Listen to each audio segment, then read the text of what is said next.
paix et joie. J'espère qu'on a bien dormi. On va acclamer le Seigneur très fortement.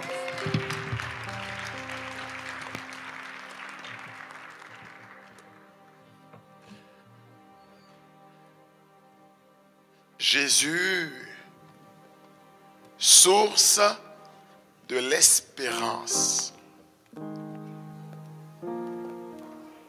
Et par le Saint-Esprit, nous sommes témoins de l'espérance. Hier, nous avons vécu une véritable visitation de l'Esprit. Waouh!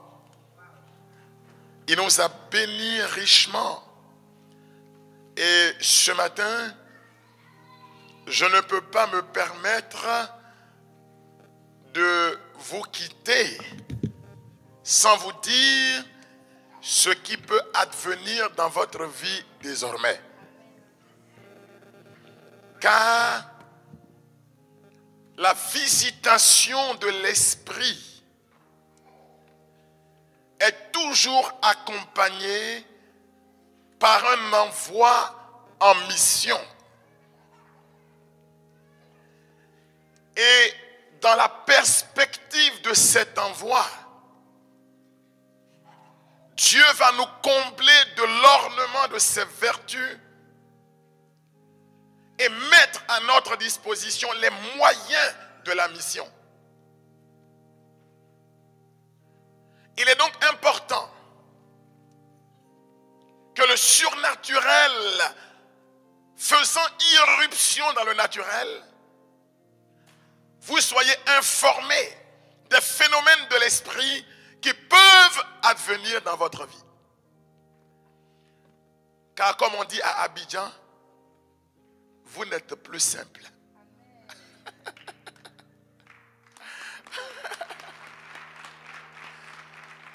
Vous avez reçu un équipement de la part de Dieu. Lequel équipement va vous donner de l'éclat. L'éclat qui ne vient pas de vous, mais de celui qui vous a appelé des ténèbres à son admirable lumière.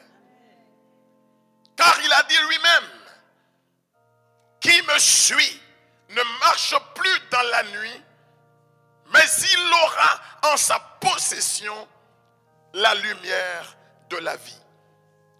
Jean chapitre 8, le verset 12.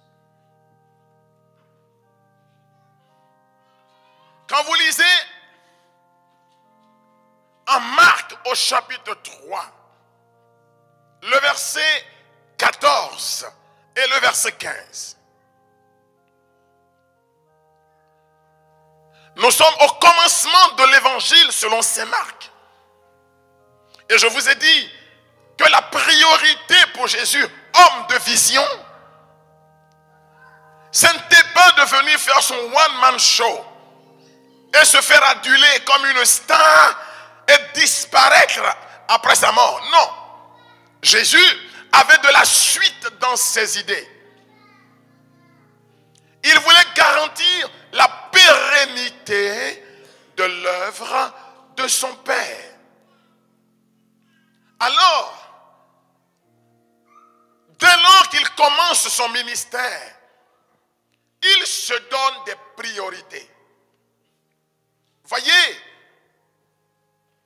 pour nous autres, la douleur que nous portons dans notre cœur, c'est la douleur de voir des ministères qui commencent et qui s'éteignent. Des ministères rabougris, des ministères avortés en chemin, des ministères qui ne font pas long feu.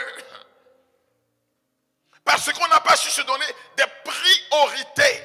On n'avait pas une vision stratégique et à long terme. Dans l'œuvre de Dieu, nous devons vieillir. Car vieillissant, il fructifie encore. Nous pouvons disparaître. Mais il faut mettre en œuvre les moyens de garantir la pérennité sur le long terme. fait Jésus pour garantir le long terme? Pour garantir le long terme, Jésus a conscience qu'il doit se constituer une communauté, impacter durablement cette communauté pour qu'elle devienne le relais dans l'œuvre. Dans la vie, c'est bon de faire une course de vitesse ou de fond, mais c'est mieux de faire une course de relais. Parce que l'énergie est constamment en renouvellement.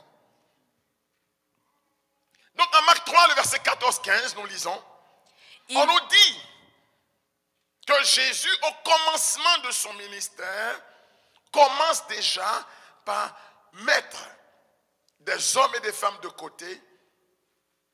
Et pour quelle raison? Pour 3 raisons. Écoutez bien.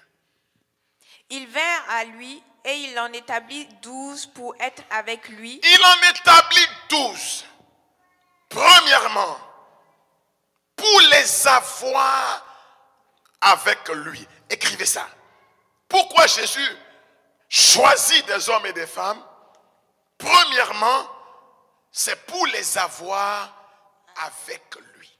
C'est-à-dire, pour qu'il partage son style de vie. Pour qu'il soit instruit des choses qui concernent son propre cœur. En langage simple, pour les former à lui et leur donner les moyens de lui ressembler. Jésus nous choisit, premièrement, pour que nous partageons son style de vie, pour nous avoir avec lui. D'ailleurs, il dit en Jean, le chapitre 15, « Tout ce que j'ai appris de mon Père, je vous l'ai fait connaître. Désormais, je ne vous appelle plus serviteur, mais je vous appelle ami. » Parce que l'ami, c'est qui? C'est celui qui a la confidence de son ami. C'est celui qui a les secrets du cœur de l'autre qu'il appelle son ami. C'est pour cela que moi, dans la Bible, dans les évangiles, je trouve que le personnage qui m'impressionne le plus, c'est qui? C'est Lazare. Il était appelé, c'est l'homme de Béthanie. C'est Lazare de Béthanie. C'est le seul dont la Bible dit qu'il était l'ami de Jésus. Autrement dit, celui qui avait la qualification pour dire quelque chose concernant Jésus, et c'était vrai, c'est Lazare. Je prie Dieu que vous deveniez les intendants des mystères de son cœur. Amen. Il faut connaître Jésus. Je n'ai pas dit de parler de Jésus. Oh.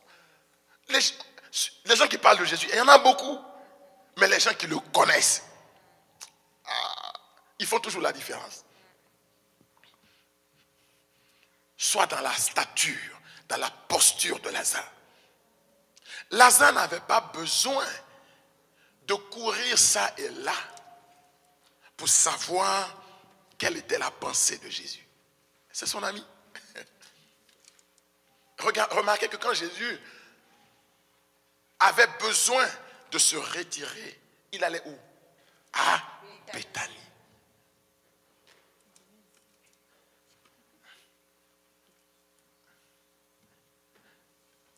Et Jésus était très orgueilleux d'avoir Lazare pour ami. En Jean 11, quand Lazare vient lui dire que Lazare est mort, vous savez ce qu'il dit? Il dit, mon ami Lazare s'est endormi, mais je vais aller le réveiller. Oh, oh. Celui qui peut vous réveiller sans que vous ne vous soyez en colère, c'est votre ami. Est-ce que votre ami a besoin d'une permission pour venir chez vous? Non. Quand j'étais en faculté de pharmacie, j'avais un ami. Enfin, il est toujours mon ami. Roger. Oh, oh. On faisait ce qu'on appelle en Côte d'Ivoire les décapis.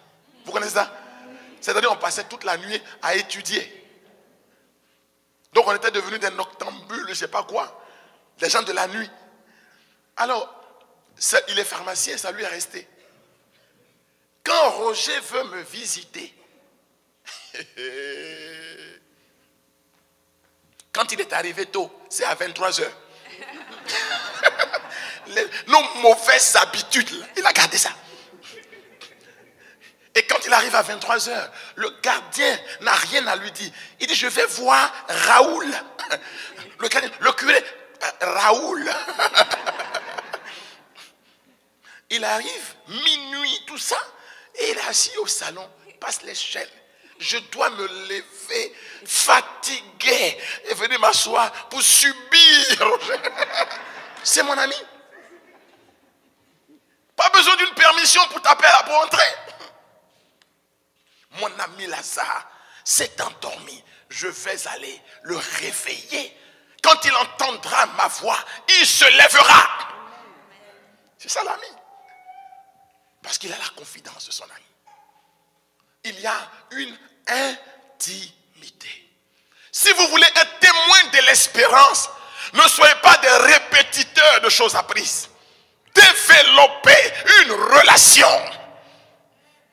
Si les bases sont mauvaises, si les fondations sont ruinées, que peut faire le juste? Nous avons des prédicateurs à foison. Nous avons des évangélisateurs à foison. Mais il nous faut des intimes de Dieu. Il les choisit d'abord pour les avoir avec lui.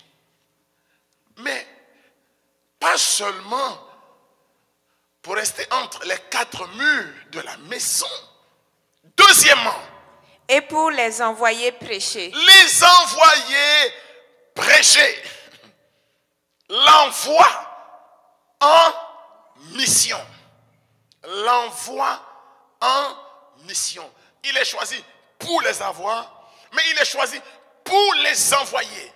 Les envoyer, la mission va constituer à opérer dans deux dimensions. Premièrement, prêcher. Et enfin, avec pouvoir de chasser les démons. Pouvoir de chasser le mal. Ça veut dire prêcher et accomplir un service, les œuvres. La prédication et le service. Voici le contenu de la mission. La mission ne consiste pas seulement en la prédication, mais la mission consiste également à l'accomplissement d'un service. Quand vous êtes envoyé dans l'église, vous êtes témoin par la parole, mais vous êtes témoin également par des engagements. Où est le témoignage par la parole et où est l'engagement dans un service concret? C'est bien perçu? Donc, pour accomplir cela, le Seigneur est obligé, entre guillemets, de nous concéder des moyens pour la prédication et des moyens pour le service. Comment appelle-t-on ces moyens? Car la mission participe d'une œuvre qu'on appelle l'œuvre de sanctification. Alors, quels sont les moyens? L'Église catholique, dans un document officiel, je vous fais l'économie de toutes ces lectures, après vous allez lire, qui s'appelle la Lumen Gentium, dit au numéro 12 que pour la sanctification du peuple de Dieu, le Seigneur opère par les sacrements, mais il opère également par des moyens spéciaux qu'on appelle les charismes. Oh oh. Vous êtes avec moi? Est-ce que quelqu'un peut dire les charismes? Je suis désolé, que tu le veuilles ou pas, par le fait de ta présence ici, ces choses-là vont se déployer dans ta vie. En fait, on ne les choisit pas. Ces choses nous choisissent.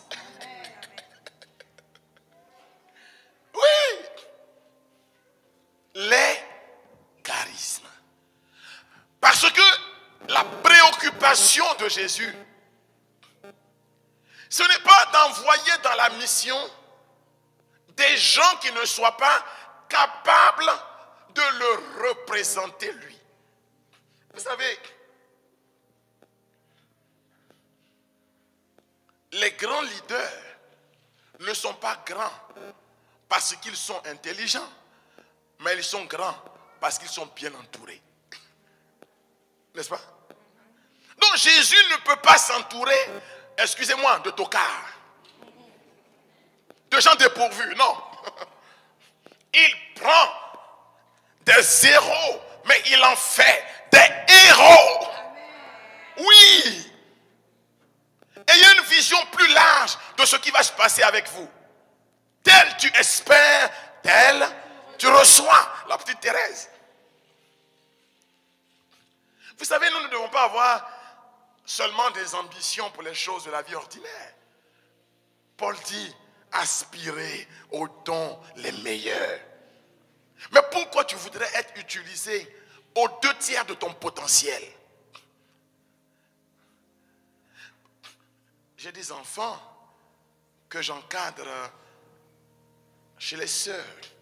Et puis, je suis allé demander les résultats du premier trimestre. Et puis, il y en a une qui a eu 11/20 de moyenne et je l'ai félicitée.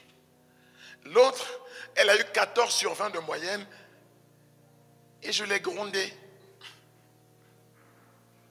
Et elle me dit, mais mon père, hein? Bon, elle m'appelle papa. Papa, mais tu as félicité celle qui a eu 11.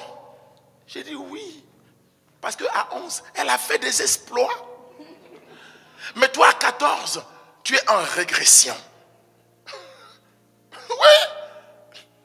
Pourquoi tu veux que je te félicite alors que tu peux faire 18/20? Oui. Il y a des hommes et des femmes qui dans la vie, dans l'esprit, peuvent atteindre les 18/20. Mais qui sont des paresseux qui s'amusent avec les dons qu'ils ont reçus. Ils sont là, hein, paresseux. Ils n'ouvrent jamais leur Bible. Ils ne préparent pas un enseignement. Et puis ils veulent que Dieu les utilise. Mais comment Dieu va faire? Tu fais ce que tu peux. Dieu fait ce que toi, tu ne peux pas. Nous devons porter le fardeau du Christ. C'est-à-dire avoir mal que le ministère ne progresse pas. Il y a des gens qui sont indifférents. Que ça progresse ou ça ne progresse pas, ce n'est pas leur affaire. Ils sont dans une sorte d'insouciance. Mais le monde qui nous entoure n'est pas en train de jouer. Ne croyez pas que Satan est en vacances. Il y en a qui pensent qu'il se paye des billets pour aller en vacances. Non, hein? Non.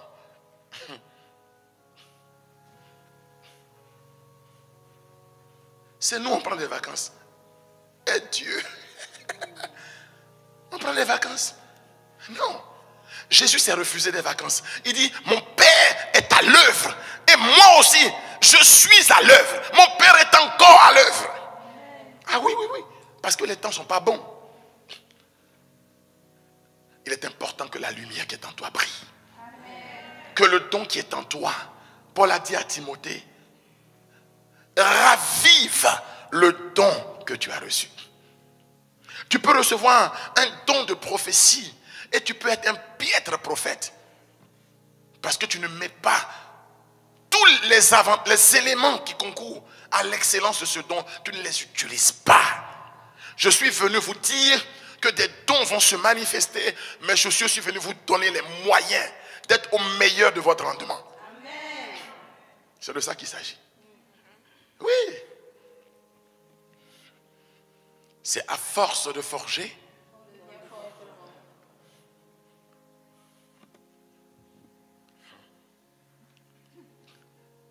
Jésus veut que nous soyons représentatifs du royaume.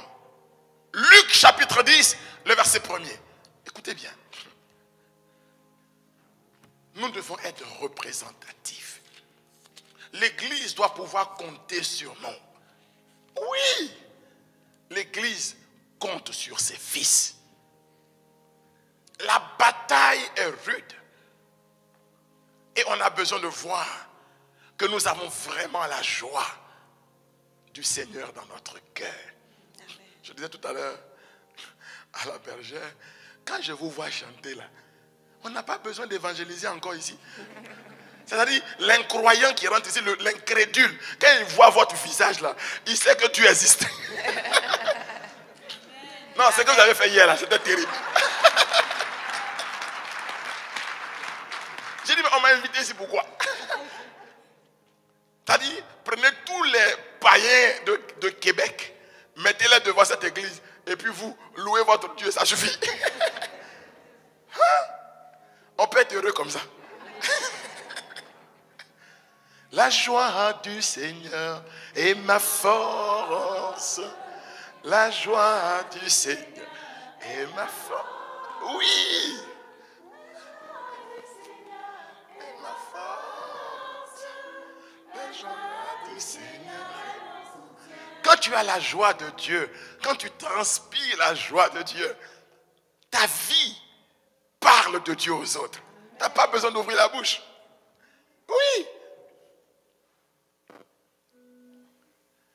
J'ai été... Non, mais c'est même ici. J'ai prêché avec un prêtre français dans un congrès. Mais il était déchaîné à la messe. Il sautait comme ça à l'autel. Et je voyais une dame derrière qui le regardait et puis elle pleurait. Il aime Dieu, il aime Dieu. Oui! Quand vous avez ce bonheur en vous, parce que souvent les gens regardent la foi comme un fardeau, on est des gens coincés, on dit mais ils sont tristes, ils sont malheureux. Non! La béatitude a rejoint déjà mon âme, le bonheur du ciel est déjà ici. Oui! Portez cette joie. C'était une parenthèse pour revenir au sujet. Donc, le Seigneur va vous concéder, Luc 10:1. Il veut qu'on soit représentatif. Après cela, le Seigneur désigna 72 autres disciples. On a parlé tout à l'heure des 12. Et on dit après cela, il en désigna encore 72. Qu'est-ce que ça veut dire? Ça veut dire que tous nous avons notre place dans le ministère.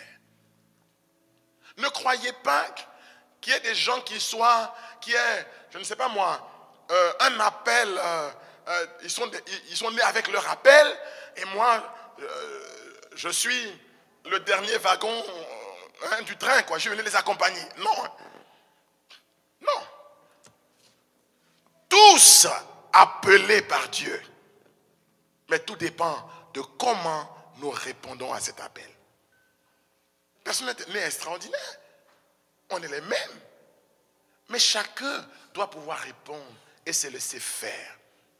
C'est tout. Moi, je ne suis pas né prédicateur. Je le deviens chaque jour.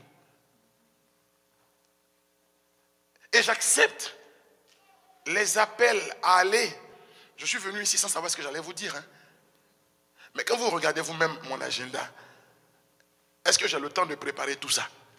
Impossible. Et je dis à Dieu, jusqu'à l'ultime moment où je vais ouvrir la bouche, ne me laisse pas. Parce que c'est pour toi que je suis là. Ce matin, il faisait -11. Dieu. Quelqu'un qui se réveille à 30 degrés à l'ombre, -11. Seigneur. Et là, j'avais venu prendre le micro, tu me laisses? Non. Ça, c'est le deal. Tu ne me laisses pas au moment où j'ouvre la bouche. Donc, il en désigna encore 72. Et le prophète Joël dit que ces 72, il y a des vieux, des jeunes, des hommes, des femmes et des enfants. Je répandrai de mon esprit sur toute chair. Il n'y a pas un âge pour le ministère. Quel que soit ton âge et quelle que soit ta condition, tu es concerné par cet appel. Amen. Oui. Et qu'est-ce qu'il fait de ces 72? Et il les envoya Il deux les par envoie. deux. On a vu tout à l'heure en Marc 3, 14, qu'il a choisi pour les avoir avec lui. Et pour les envoyer, c'est le même verbe envoyer, la mission. Partout où vous voyez envoyer, c'est la mission. Mais il les envoie en mission, 2 par 2, 2 par 2, devant lui, devant lui. Qu'est-ce que ça veut dire devant lui? La suite. dans toute la ville et localité où il devait aller lui-même. Partout où lui-même devait aller. Ça veut dire quoi? Ça veut dire qu'il suffit que toi, tu sois dans un endroit pour que le Seigneur y soit déjà à travers toi. Amen. Tu es en ambassade pour le Christ. Tu es ambassadeur. Et maintenant, il faut exiger qu'on t'appelle Excellence, Monsieur l'ambassadeur. Amen. Tu es en ambassade. Tu es l'ambassadeur du Christ, du royaume. Tu représentes diplomatiquement le royaume éternel au milieu des hommes. Amen. Oui. Vous imaginez un ambassadeur qui vivote, qui a une fille décousue. Il fait la honte de la nation dont il est l'ambassadeur. Dès lors que tu es passé par une expérience de l'effusion de l'esprit, ta vie ne t'appartient plus. Ne vis plus comme monsieur tout le monde, parce que tu es son excellence qui représente le Seigneur Jésus-Christ. Oui. C'est-à-dire que la fonction impose la discipline et la tenue. Oui. Je suis obligé de ne plus faire certaines choses, déjà du fait même de mon statut en Dieu. De mon statut. Ce n'est pas difficile que je comprenne que si j'ai des avantages, il y a aussi des exigences. Moi, j'ai des avantages. Paul dit, je suis avec vous ici, mais en même temps, je suis dans les lieux élevés à la droite de sa majesté divine. Je participe de son conseil, donc je ne peux pas. Non, s'il te plaît, quand même. Quand même. Oui. Il te donne des privilèges, mais derrière les privilèges, il y a des exigences.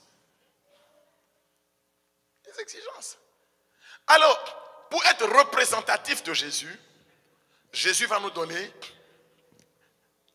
des dons spéciaux qui sont des lettres de créance, qui sont des qualifications pour nous, qui sont des prérogatives pour nous, qu'on appelle les charismes. On les trouve dans 1 Corinthiens le chapitre 12. Et l'Église catholique prend la précaution dans son document le plus important, qu'on appelle la Lumen Gentium, qui est la constitution dogmatique sur l'Église elle-même. L'Église parle d'elle-même. De nous dire que, donc c'est la doctrine pure, de nous dire que Dieu n'utilise pas que les sacrements et les dons hiérarchiques, mais Dieu utilise tous les baptisés au travers de dons spéciaux qu'on appelle des charismes. Et on nous donne la définition de ces charismes et on parle de quelques-uns de ces charismes. Et je voudrais en parler parce que, du moins des plus courants, parce que ça va commencer à se manifester dans vos vies. Amen. 1 Corinthiens le chapitre 12, à partir du verset 1er. Et c'est important que vous soyez informés, instruits sur la question. Pour Paul, c'est la première chose qu'il faut faire quand vous avez prié pour l'effusion pour quelqu'un. Déjà lui dire ce qui va se passer. Pour qu'il ne se sente pas étrange et confus. Pour parler comme les Canadiens, pour que ce soit correct. Oui. Au sujet des phénomènes spirituels, Les charismes s'inscrivent dans ce que Paul appelle les phénomènes spirituels. Au sujet des phénomènes spirituels, je ne veux pas, frères, que vous soyez que dans vous soyez l'ignorance. dans l'ignorance. Vous devez être instruits de ces choses. Vous devez être instruits de ces choses. Et qu'est-ce qu'il dit? Vous savez que lorsque vous étiez païens, vous étiez entraînés comme au hasard vers les idoles muettes. Les charismes sont donnés pour briser toutes les formes d'idolâtrie que nous rencontrerons sur notre chemin.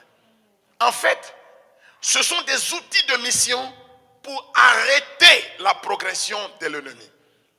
Les charismes ne sont pas donnés à quelqu'un pour qu'il devienne la star, la vedette. Je me rappelle que j'ai été dans une ville de la Côte d'Ivoire en 2000. On préparait un grand forum qu'on appelait le forum des leaders du renouveau, c'est-à-dire fédérer tous les groupes et toutes les communautés pour évangéliser ensemble, annoncer le Christ ensemble. Donc je vais à Mans et j'arrive dans la paroisse Sainte-Thérèse à l'époque où il y avait le plus grand groupe du renouveau. Parce que là-bas, il y avait une star, une prophétesse, une femme qui, disait-on, avait des dons charismatiques d'une rare précision. Vous savez, quand les précisions deviennent trop aussi, commencez à faire attention. Parce que vous savez pourquoi? Parce qu'il est écrit dans 1 Corinthiens 13, à partir du verset 12, que c'est partiellement que nous prophétisons. Donc, quand ça devient trop précis, vous-même, gardez-vous de vous laisser amener vers ça. Le Seigneur donne des précisions. Mais dans l'exercice des dons, ayez la sagesse pour utiliser le don que vous avez reçu. Pour ne pas que l'ennemi vous fasse des petits crocs en jambes, des farces, il vous joue des tours. Restez très humble et modeste. Le médicament pour se préserver dans le monde charismatique, c'est l'humilité. Deuxièmement, l'obéissance. Troisièmement, le refus de tomber dans la cupidité. Si vous savez ces choses, au moins, vous pouvez tenir la bague. Nous arrivons dans le groupe. Je venais même à peine d'être ordonné prêtre, jeune prêtre. Mais en Côte d'Ivoire, d'où je viens, il y a un respect pour les prêtres. Ça au moins, je sais. Quand vous arrivez dans un groupe du renouveau, c'est la tendance de dire à la fin, mon père, viens, donne-nous une bénédiction. Et donc, moi je suis allé passer mon information. Effectivement, l'église était pleine, les gens étaient même dehors. Même le berger diocésain venait dans ce groupe. Ça pour vous dire combien cette femme avait de l'impact. Et puis, on me demande à la fin de venir donner la bénédiction. Mais j'ai participé à la prière sans même dire un mot. On me demande de venir donner la bénédiction. Donc j'ai voulu chanter un petit chant et donner la bénédiction. J'entends le chant pour donner la bénédiction. La prophétesse qui était au premier banc, je ne sais pas quelle force est tombée sur elle. La dame s'est levée. Elle enjambait les bancs et les personnes. Un feu était tombé sur elle. Elle hurlait. Et à la sortie de l'église, elle tombe par terre. Elle commence à se serpenter comme ça. Comme dans les Actes des Apôtres. Cette femme qui était habitée par un don de voyance. Vous vous souvenez? Un esprit de python. C'était exactement ça. Quand la dame est tombée, elle a commencé à hurler. En 5 minutes, toute l'église s'est vidée de ses membres. Chacun a pris un couloir et n'a pas voulu être témoin de ça. Les gens disent, quoi? C'est la prophétesse qui est par terre ici. Ah non, ça va. Même notre hôte, le berger, a disparu du coin. Mais c'était l'époque aussi où j'avais une de ces énergies. Vous savez, je revenais de mon protestantisme. Il y avait encore les séquelles. Pendant qu'elle enjambait, je courais derrière pour la maîtriser là-bas et faire toutes ces prières de libération. Oui, c'est ce qui s'est passé. Donc, ces phénomènes surnaturels vont commencer à se manifester. Définition des charismes, 1 Corinthiens 12. C'est pourquoi je vous le déclare, personne parlant sous l'inspiration de l'Esprit de Dieu ne dit « Maudit soit Jésus » et nul ne peut dire « Jésus est Seigneur » si ce n'est par l'Esprit Saint. Paul donne maintenant la définition des charismes. Il y a diversité de dons de la grâce, mais c'est le même esprit. Diversité de dons. Ce n'est pas parce que nous sommes dans la même communauté qu'on va recevoir les mêmes dons. Dieu répand les dons diversement sur nous. Ensuite, mais c'est le même Saint-Esprit qui fait cela. Diversité de ministères, mais c'est le même Seigneur. Derrière cette affirmation de Paul, il y a un souci. C'est le souci de tuer en nous une de nos tendances humaines, c'est la tendance de la jalousie. Ce qui tue les groupes de prière, c'est aussi la jalousie spirituelle. Ce qui tue le don de Dieu en nous, c'est aussi ça. C'est-à-dire qu'on est envieux de ce qui se passe chez l'autre, alors que nous-mêmes, on a quelque chose de spécial. Oui. En réalité, il faut savoir capitaliser sur les dons des autres pour monter toujours plus haut. Je me rappelle que en 94, 95 par là-bas, quand notre berger nous envoyait en mission, il souhaitait qu'on soit des binômes. Et à chaque fois qu'il me demandait avec qui je voulais aller en mission, je choisissais une religieuse. Et les gens se demandaient, mais pourquoi lui, il ne veut aller en mission qu'avec cette religieuse? Mais c'est parce que je ne suis pas stupide. J'avais remarqué que cette religieuse avait un puissant charisme de guérison. Mais ce qui était intéressant, c'est qu'elle était totalement ignorante de ce don qu'elle avait. Et moi, ça ne faisait que m'arranger. Parce que vous pouvez avoir un charisme de guérison sans avoir jamais donné une parole de connaissance. Je vois beaucoup de gens qui ont reçu le don de la parole de connaissance immédiate, c'est-à-dire la capacité de dire le Seigneur est en train de faire ça, ça, ça, et qui croient qu'ils sont obligés de dire il guérit les gens. La parole de connaissance, ce n'est pas un don de guérison. La parole de connaissance, c'est la parole de connaissance. Je répète, la parole de connaissance n'est pas un don de guérison. Mais la parole de connaissance, c'est la parole de connaissance. C'est un don surnaturel accordé par le Saint-Esprit pour dire à l'instant T ce que le Seigneur est en train de faire dans l'assemblée. Et ce que le Seigneur est en train de faire dans l'assemblée ne dépend pas nécessairement de toi. Le don que tu as, c'est d'être averti de ce qui se passe. Mais ce qui se passe n'est pas lié nécessairement à un don que tu as. Et cette sœur, elle avait un don de guérison. Don de guérison, c'est un don de compassion.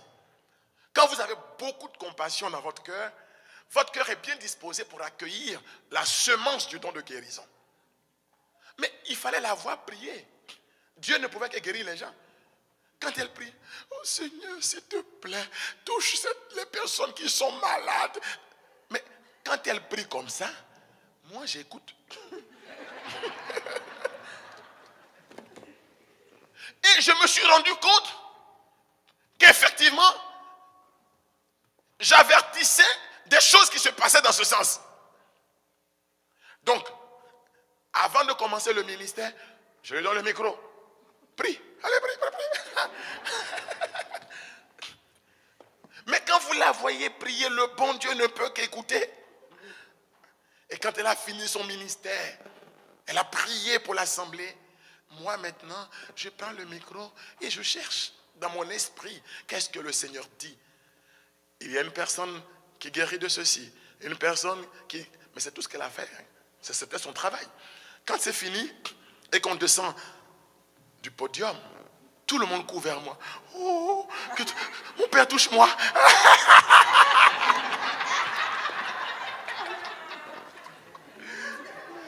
J'ai remarqué que quand je partais en mission sans elle, j'obtenais moins de résultats que lorsque je partais avec elle.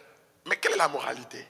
La moralité, c'est que tous les dons travaillent en synergie. Les guérisons qui s'opèrent ici ne sont pas nécessairement dues à moi, mais bien souvent par des personnes qui portent un don de guérison, qui sont dans l'assemblée, mais qui ne sont même pas conscients qu'ils ont ce don-là. Vous comprenez? C'est pourquoi nous sommes tous utiles dans le ministère. Le ministère ne rayonne pas parce que c'est le Père Raoul qui est devant. Le ministère rayonne parce que chacun de nous porte un charisme que le Seigneur lui a donné. Vous avez compris ça? Et ce charisme se manifeste autant dans la prédication que par le chant, que par le service. Donc, définition des charismes. Un charisme, qu'est-ce que c'est? C'est une manifestation surnaturelle accordée par le Saint-Esprit pour l'utilité de la communauté. Donc, quand vous êtes porteur d'un charisme, le bénéficiaire du charisme, ce n'est plus vous. Écoutez-moi très bien. Quand vous êtes porteur d'un charisme, le bénéficiaire de ce charisme, ce n'est plus vous, mais c'est qui? La communauté. Parce que le don que je reçois, je ne le reçois pas pour moi, mais je le reçois pour les autres, pour la communauté. Donc, je ne dois tirer aucune vaine gloire d'un charisme qui passe à travers moi. Je suis plutôt orgueilleux des charismes qui passent à travers les autres. Par exemple, si mon fils que voici manifeste un charisme, le bénéficiaire du charisme, c'est qui? C'est moi. Ce n'est pas lui. Vous êtes pauvre du charisme que vous manifestez. Parce que ce charisme enrichit les autres. Et vous êtes riche du charisme que manifestent les autres parce que c'est pour vous ça. C'est pourquoi quelqu'un qui n'est pas trop stupide, qui est à peu près intelligent, doit prier pour que Dieu donne des charismes aux autres, pour que lui il en bénéficie.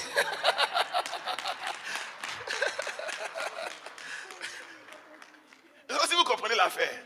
C'est comme ça que ça fonctionne. Ce qui passe à travers les autres m'enrichit. Mais ce qui passe à travers moi enrichit les autres. Et j'en suis pauvre.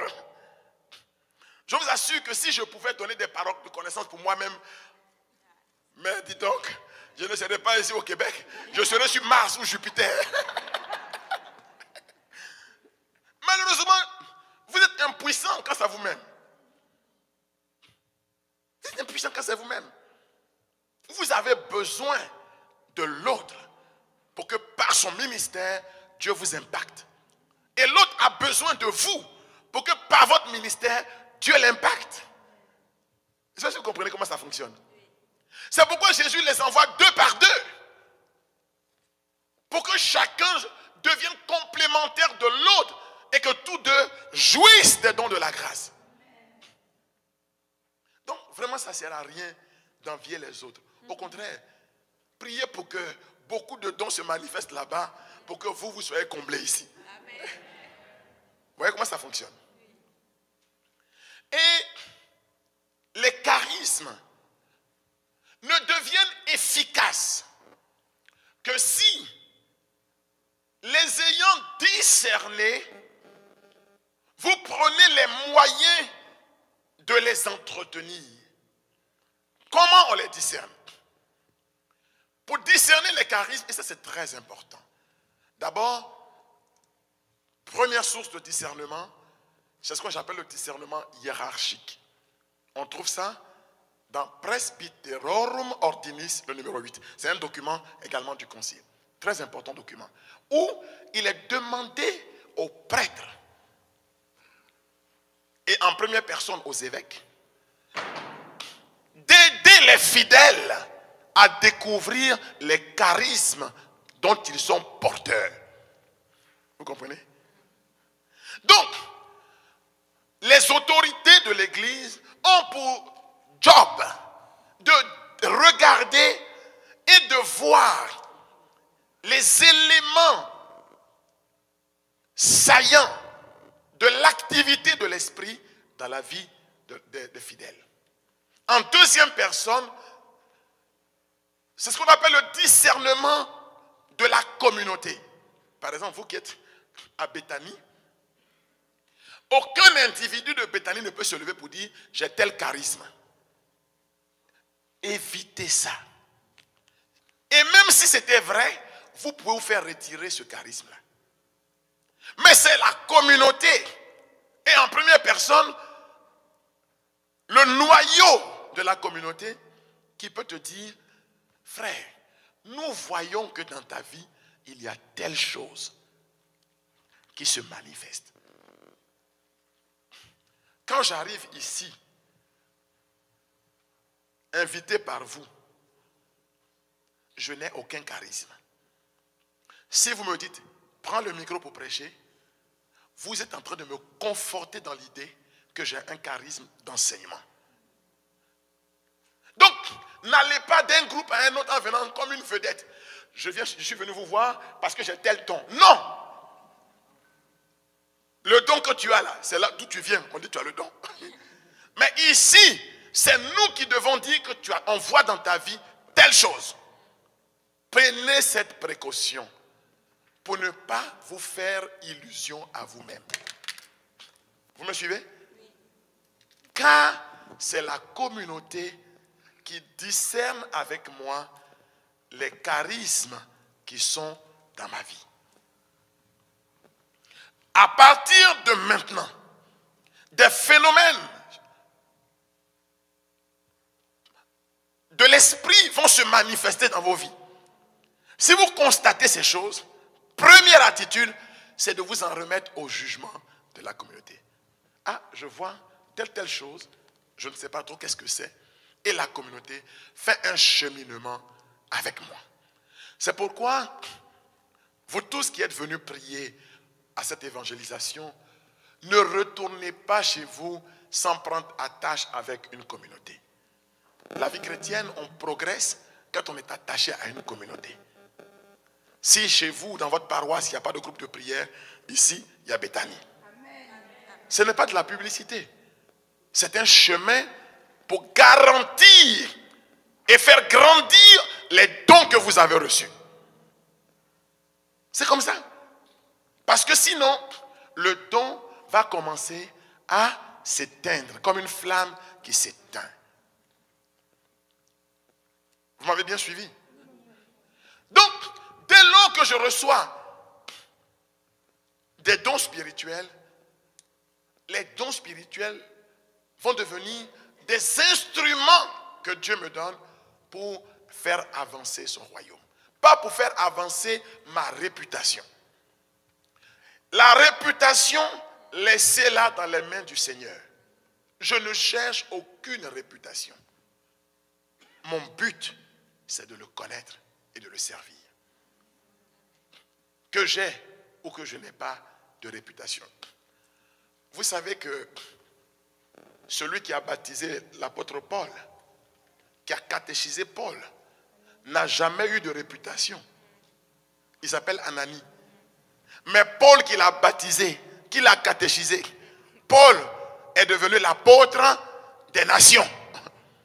La fierté d'Anani, ce n'est pas de devenir quelque chose, mais c'est de faire naître quelque chose de lui. Il y a des gens ici qui ne seront pas appelés nations, mais qui vont faire naître des nations. Amen. C'est de ça qu'il s'agit. Chacun a son couloir. Si tu es dans ton couloir, Dieu travaille efficacement avec toi. Amen. Les grands hommes ont été engendrés par des gens plus grands, mais qui n'ont pas eu nécessairement une réputation. Paix et joie. Amen. Voilà le message que je voulais vous donner. Comment entretenir ces dons? Premièrement, par la prière. Donnez-vous une discipline dans la prière. Donnez-vous une discipline dans la prière. Deuxièmement, par la participation au sacrement, principalement l'Eucharistie et la confession. Quand vous commencez ministère, vous voyez les charismes.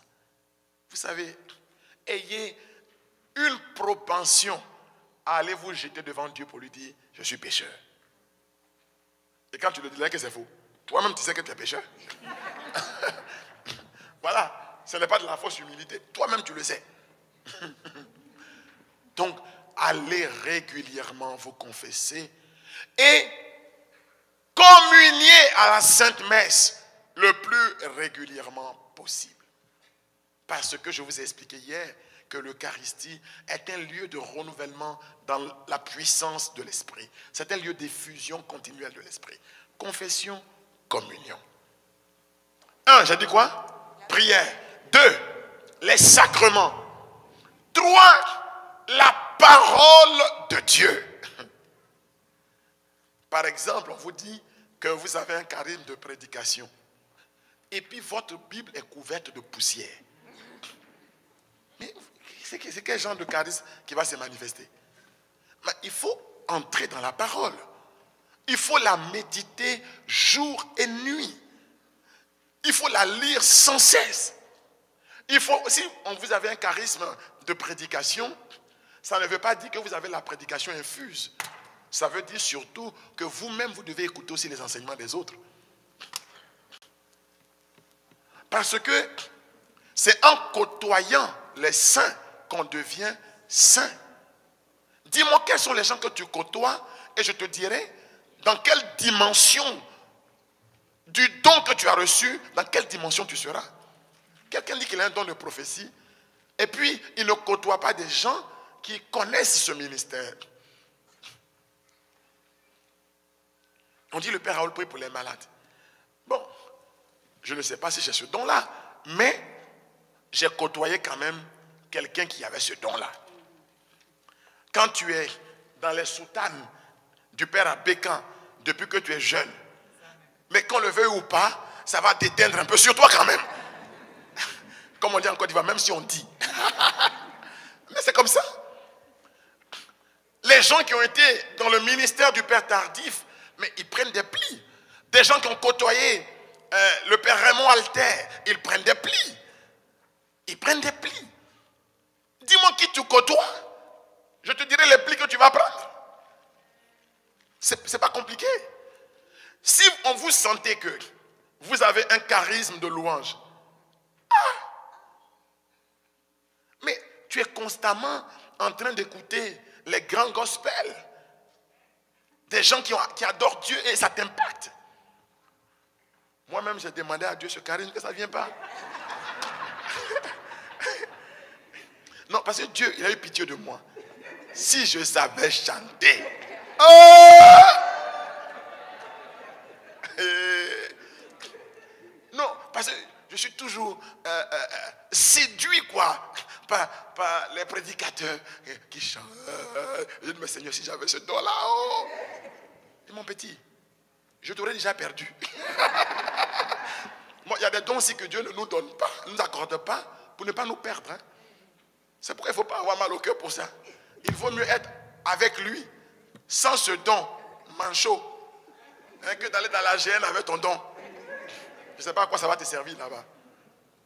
Donc voici, pour grandir dans les dons, marchons dans l'humilité, dans l'obéissance, mais surtout développons une vie de prière, une vie sacramentelle, et puis soyons attachés à Dieu dans sa parole. Je vous assure que pour ma petite expérience, qui n'est pas trop longue, quand même 25 ans de vie de prêtre, c'est pas long, mais c'est quand même un peu beaucoup. Je sais que quand vous êtes constamment dans la parole de Dieu, ça vous ouvre largement le champ pour exercer les charismes que vous avez reçus. Et il y a des charismes qui appellent d'autres charismes. Par exemple, la prédication, quand vous commencez à prêcher, le Seigneur est obligé de confirmer la parole de votre prédication par des signes. Donc, vous avez des dons qui arrivent, mais par nécessité, pour accompagner le don principal qui est la prédication. Mais il ne faut pas tomber dans le piège de faire des dons secondaires le principal dans votre vie.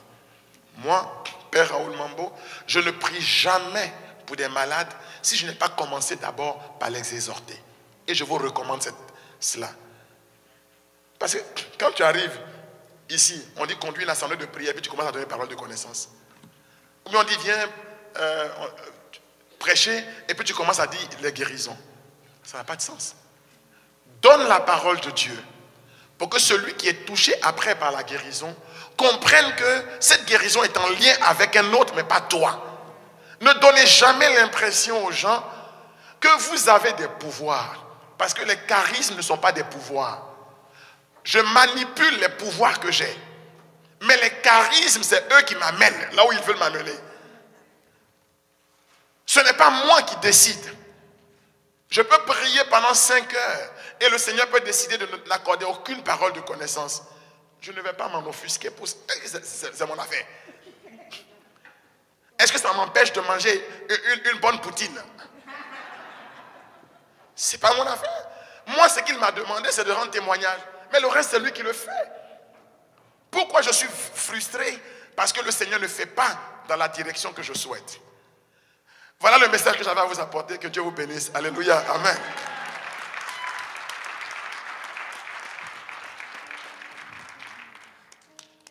Deux questions. Parce qu'à 11h, on a la messe. Voilà, 2 questions. Parce qu'on m'a dit qu'il y avait aussi des questions-réponses. Je prends deux réponses et puis on va se préparer pour la messe.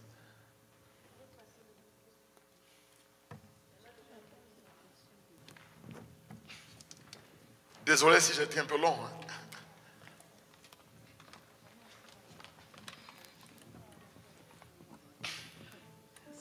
Bonjour. Merci beaucoup pour ce temps qui nous bénit et qui nous édifie. Moi, j'ai une question. Comment connaître son appel? C'est ça ma question. Comment connaître son appel? Appel au sens de vocation, vocare. Dieu appelle. Bon, première chose, il ne faut pas croire que mon appel va me venir nécessairement dans un rêve, un songe.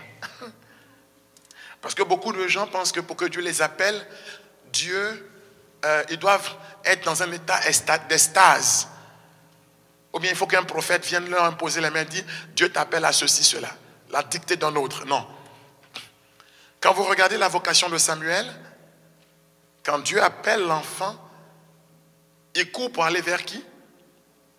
Élie le prêtre, qui est son père. Donc l'appel vient de Dieu, mais la voix était celle d'un père. Il avait le sentiment que c'était son propre père qui l'appelle. Donc, les appels surnaturels nous arrivent par des chemins ordinaires. Pour connaître ton appel, tu n'as pas besoin de faire 50 heures d'adoration. Pour connaître ton appel, il faut d'abord vivre ta vie de façon très ordinaire. Moi, que tu vois, avant d'entrer au séminaire, j'aimais danser. Vis ta vie très ordinaire. 1. 2. Sois attentif aux choses qui t'entourent et aux paroles de ceux qui t'accompagnent. Le plus souvent, c'est dans ces chemins-là qu'on découvre son appel. Ah, mais on voit en toi que tu as tel talent. Ah, et puis, ça t'oriente. C'est la vie qui t'oriente vers ça. Dieu nous appelle, tout à l'heure on va voir ça à la messe. Dieu appelle Moïse alors qu'il prend des chemins détournés. C'est-à-dire, notre vie est faite de chemins détournés. C'est une vie avec des brisements, des cassures, des détours, mais c'est au milieu de tout ça que Dieu appelle. Donc, déjà refuter l'idée que pour que Dieu m'appelle, il doit m'envoyer un songe, un rêve, ou qu'on doit faire une prophétie sur ma vie. Je ne dis pas que ça ne peut pas arriver. Mais ça, ce n'est pas là qu'il faut aller chercher son appel. Deuxièmement, pour trouver son appel, il faut être attentif aux choses de la vie. Par exemple, tu te rends compte que quand des gens souffrent autour de toi, tu es très sensible à ça. Ça peut être un indice pour prendre un chemin. J'aime les enfants. Ça peut être un indice pour prendre un chemin. Comme on s'oriente dans la vie professionnelle aussi. C'est la même chose. Troisièmement, noter certaines choses que tu vis et les partager avec un accompagnateur. Surtout quand tu arrives dans les 20-25 ans et que tu sens qu'il y a quelque chose. C'est au fond de nous. Tu avertis qu'il y a quelque chose, mais tu ne sais pas comprendre. Mais en parlant de temps en temps avec un directeur spirituel, tu peux te trouver. Et ne pas avoir peur de se tromper. Quand on se trompe, on recommence. Recommencer, ce n'est pas perdre du temps. C'est prendre un recul pour avancer au mieux. Vous comprenez? Donc, c'est dans les choses ordinaires. Moi, je dis, toujours dans les choses ordinaires. Pour quelques-uns, ça peut être extraordinaire. Mais, habituellement, c'est comme ça. Et puis, je lis la parole de Dieu, je prie, et il y a une parole de Dieu qui me touche. Quand vous prenez l'appel de François ou de Benoît, c'est des gens, c'est une parole de Dieu à la messe ordinaire qui les a touchés et qui les a mis en route. Un Benoît, c'est va vendre tout ce que tu possèdes, dissimule aux pauvres, puis viens, suis-moi. Et c'était un chemin. Il a senti que cette parole était pour lui. Ça, on ne peut pas, ce n'est pas un homme extérieur qui va te dire, mais ça peut être un chemin pour toi. Voilà. Voilà un peu, hein, je m'excuse d'être évasif, mais c'est à peu près comme ça.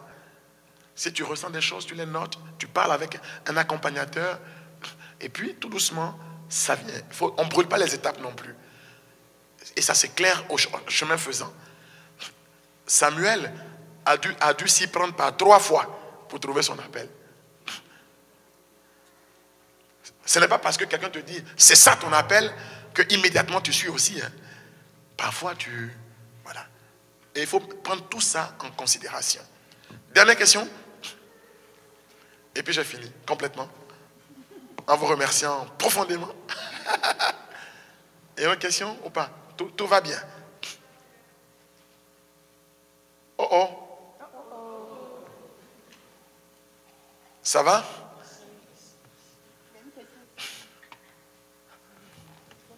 La dernière et puis on a fini. Merci beaucoup. Ma question à moi c'est comment je fais pour